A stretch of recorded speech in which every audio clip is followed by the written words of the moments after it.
Episode 54, Machines. Welcome back to Chasing Tales. Pink struggles to find her place. Aislinn, Thane, and Lachesis are still trying to decide what to do about the challenge. Sirik, Otto, and Tanek are away visiting Var.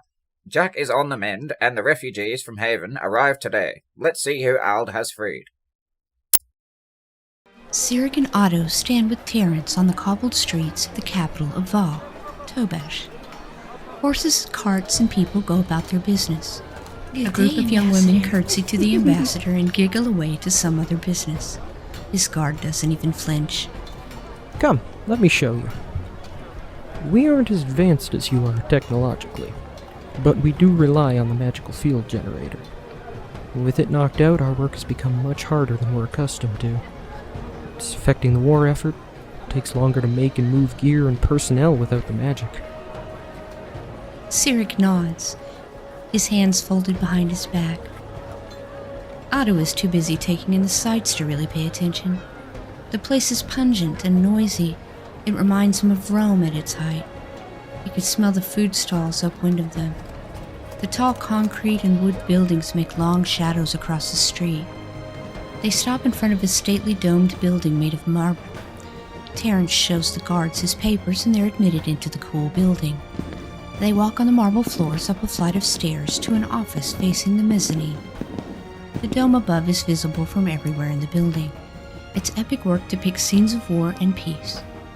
It was as if someone had turned over a painted terracotta bowl for a roof. Otto turns from the balcony rail and crosses into the room. Sirik and Terrence stand over the war table. It's covered in a map of the 9 systems. I'm sure you recognize some of these locations, Otto.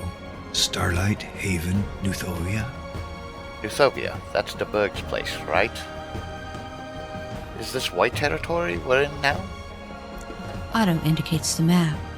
There are red and blue flags placed around the eastern and western border of a white territory.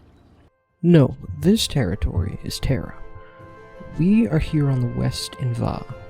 Thebia is to the east, and Haven and Nuthovia border us on the north. Terra is closed in except for a small water route that leads to Polymus. Are there soldiers at the water route? Yes, the wall is guarded. So you see, we have the Thebians' high-tech war machines on the eastern border. We wait on the western border. Ald is here to the north. Will he be at full power somehow? No, he will be weakened, but the Great Bully certainly likes it that way. The challenge to take by force has always appealed to him. Have the Thebians reported problems too? Yes, I told Ben you'd come to see him next. Have you contacted those in Polymus for their help? Yes, they had nothing to pledge, so we went on without them.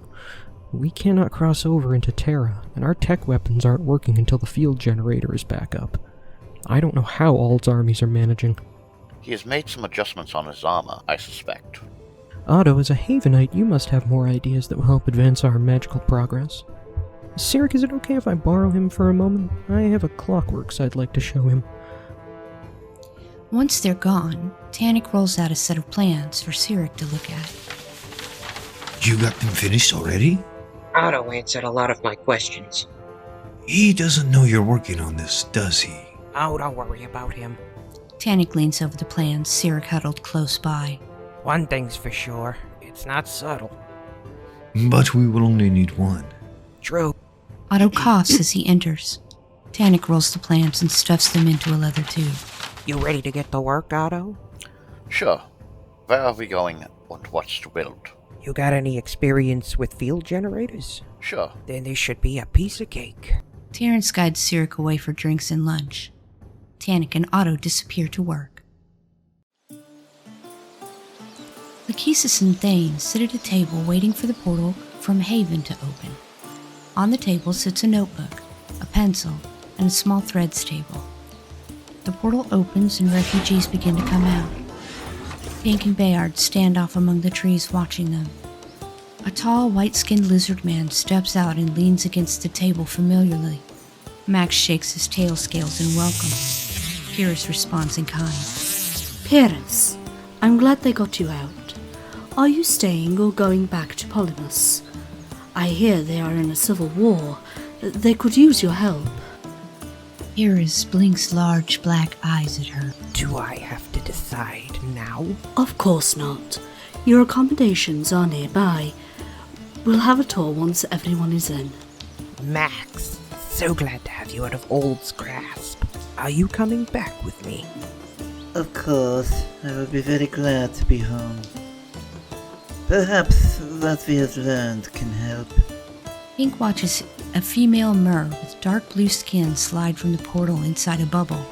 Her shiny black fish tail curls around her. Eileen. She was ambassador of the mer. I guess Ald has broken ties with them. She is very beautiful. Yes, but very learned and very dangerous. Eileen floats to the table. Lachesis nods respectfully to another academic. You'll be going home then? Of course, my people are waiting. Once we have everyone processed, we'll get someone to port you all home. In the meantime, we have accommodations for you. Next out is Munda, goddess of the Lothane in Va. Long absent, she looks weary. Her tentacles wiggle about wildly, propelling her to the table. Who is that? That's Munda. She's Va's goddess of lurking darkness. She's the keeper of the Lothane, a creature of insatiable hunger. He's driven many an army mad. Munda is pretty terrifying if you ask me. Look, he says it is good to be free. How are things in Va?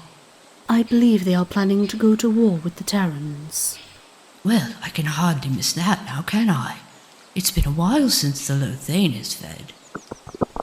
Thane guides Munda to the quarters they've set up for her. Next, from the refugee portal, comes a woman and a short, bent old man with a visor and thick glasses. Pink feels her heart leap suddenly. Oh, now this is a surprise. Bayard stands staring with his mouth open. She's 6 feet of gorgeous and crowned with curly red hair. She turns her green eyes their way and smiles deviously. Pink looks at Bayard. He stares with his mouth open. Pink elbows him. Who is that? Targa and Lentz. She's the best thief in the gnomes. He can buy or sell anything to anyone. They are from here? Oh, no, but I have a feeling we'll be seeing more of them. Only 5? I expected more. More will come. These are the ones Cyric asked for specifically. Targa leaves the table and saunters slowly towards them. Bayard is stunned, watching her walk. Pink feels a little jealous all of a sudden. She steps between Bayard and Targa to hug her. Targa, how the hells are you? It's you. Pink, they say you are dead. Oh, you know, I'm always rumored to be dead. Targa shifts her weight, throwing one hip out. She places long white fingers across the curve. Bayard swallows audibly. Who's this handsome fellow?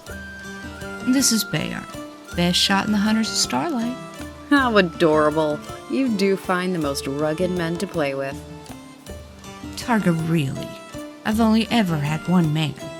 Where is that lucky brother of yours? He's around. You'll have to let him know. I'm in the system. She winks and slaps Bayard on the hip before she walks away. They watch her hips swing together. Pink feels uneasy about this. Bayard stands transfixed. Targa walks past Lentz, who is fiddling in his leather pockets. Huh? Oh, yeah, okay, whatever. Lentz follows the little group to the Temple of the Dragon. In Haven, Gloriana and Ald are in their chambers. Ald is getting his gear ready for battle. He looks up from polishing his armor. Dear, we've not been free a week. Are you already going away? His agent, Pink, and her team saved us, you know. And she is the only one I would speak to about the treaty. Her bravery is respectable, but he is not Pink. He seems too hungry. Jesus comes into the room eating a piece of cheese and leans against the door. You did kill his parents when we were kids. It's not like you were friendly to begin with. And Ald, what about our people?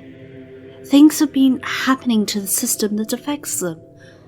If you are using all the resources available to support this war, what will they do? Don't you see? If we are going to keep them safe, it's important for me to have control of all of it. I'll set things right once I win again. If you are sure this is the right thing to do, I'll of course back you. I just don't want this to go on too long. The Terrans did so much damage. Our people are suffering. This is a job for you and Jesus, not me. My job is to keep us safe from outsiders. And I failed last time. He stares silently for a moment and snaps out of it when Gloriana puts a soft hand on his face. He nods with a vague reassurance, pulling her hand away. Any lingering effects of having to share a body with Lucifer? No, I feel fine. Ald hefts his armor on. She buckles it for him. He wiggles impatiently. Please, stay and get us settled here before you run away to clean up the Terrans. She's pressuring him too much today. I'm sure you can manage without me. Can't a god go to war without all this nonsense? Come sit with me. We can have some music and dance a little.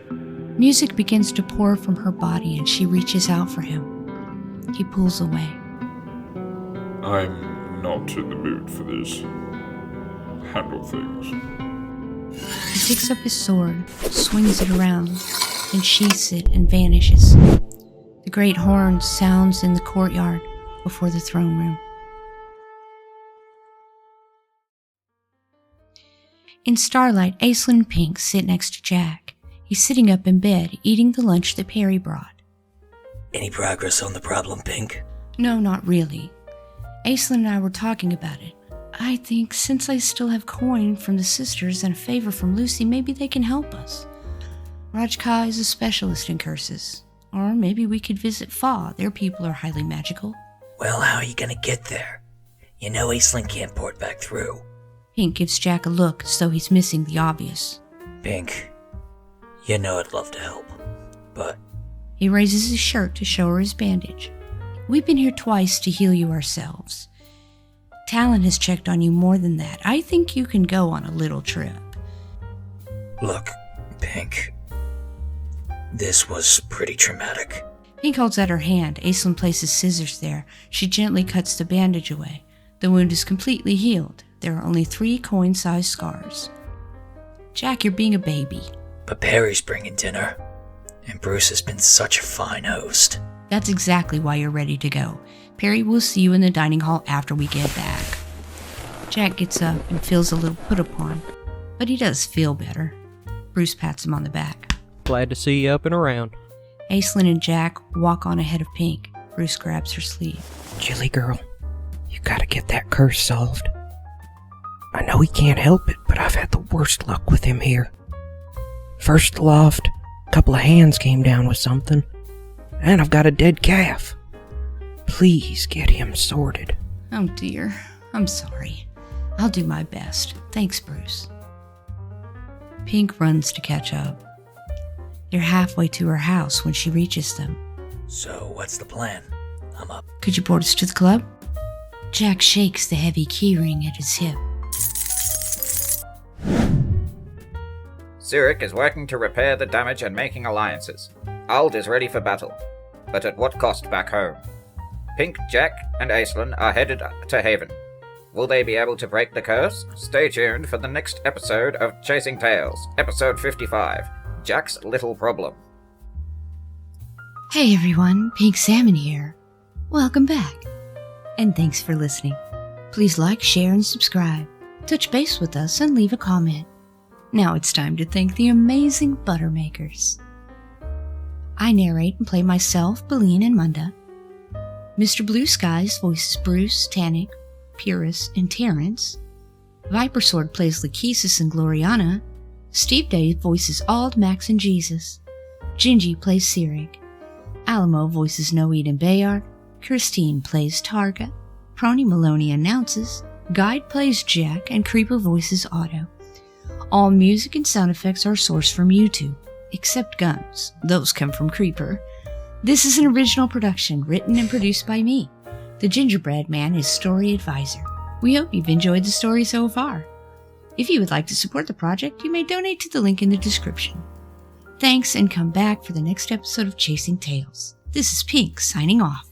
See you on the clip side.